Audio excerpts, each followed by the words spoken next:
అదే ఆరు రుచుల సంగమము. మొదలవును కొత్త యుగము, అదే ఆరు రుచుల సంగమము. నూతన సంవత్సరము మన ఉగాది పర్వదినము. నూతన సంవత్సరము మన ఉగాది పర్వదినము. మొదలవును కొత్త యుగము, అదే ఆరు రుచుల సంగమము. మొదలవును కొత్త యుగము, అదే ఆరు రుచుల సంగమము.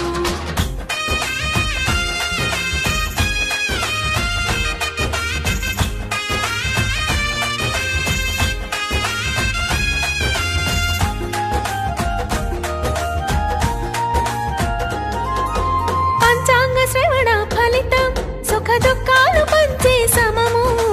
పంచాంగ శ్రవణ ఫలితం సుఖ దుఃఖాలు పంచే సమము. భవిష్యత్తుకు ద్వారం చూపించును సన్మార్గం.